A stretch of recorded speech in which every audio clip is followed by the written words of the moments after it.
যৌবনে ডাকে জনগণের ব্রিগেড এই স্লোগান দিয়েছে ভারতের গণতান্ত্রিক যুব ফেডারেশন। 2023 সালে 3রা নভেম্বর কোচবিহার থেকে শুরু হয়েছিল এই সংগঠনের ইনসাফ যাত্রা। আর ইনসাফ যাত্রা শেষে 7ই জানুয়ারি কলকাতা ব্রিগেড প্যারেড গ্রাউন্ডে সমাবেশ করতে চলেছে ডিওয়াইএফআই। আর এই সমাবেশে যোগ দিতে কোচবিহার থেকে কলকাতা উদ্দেশ্যে রওনা দিলেন সহস্রাধিক ডিওয়াইএফআই কর্মী সমর্থকেরা। এদিন দুপুরের পর থেকে নিউ কোচবিহার স্টেশনে ভিড় জমাতে শুরু করেন তারা। পরবর্তীতে উত্তরবঙ্গ এক্সপ্রেসে চেপে কলকাতা উদ্দেশ্যে রওনা দেন এই ডিওয়াইএফআই এর নেতাকর্মীরা।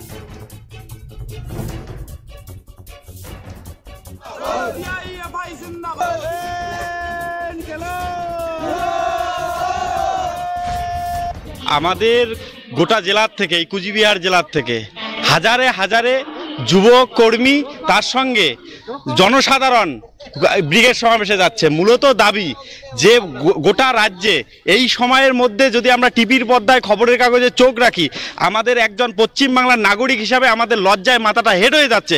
কারণ আমরা স্বাধীনতার 76 বছরে আমরা দেখিনি আমাদের বাংলার মন্ত্রীরা, বিধায়করা চোরের দায়ে জেলে যাচ্ছে। অর্থাৎ এই চোরেদের জেলে ঢোকানোর দাবিতে এবং যারা চুরি করেছে এই চোর মুক্ত একটা বাংলা গড়ার ডাক দিয়ে আগামীকালকের ব্রিগেড সমাবেশ, এই ব্রিগেড সমাবেশ সফল করতে আমাদের গোটা জেলার যৌবনের ডাকে জনগণের ব্রিগেড, জনগণের একটা স্রোত চলছে। আপনারা দেখতে পাচ্ছেন এই মিছিলে অংশগ্রহণ করছে, এই যে উত্তরবঙ্গ টেনে যাচ্ছে, আরও পদাতিকে যাবে, আগামীকালও গেছে, এই যে যাচ্ছে। যৌবনের ডাকে জনগণের স্রোত চলছে যে চোরেদের জেলে ঢুকাতে হবে, একটা সুস্থ সমাজ গড়ার লক্ষ্যে ব্রিগেড সমাবেশ। এই ব্রিগেড সমাবেশ নিয়েই আমাদের যে যাত্রা শুরু হয়েছে, এই যে যাত্রায় আমরা যাচ্ছি।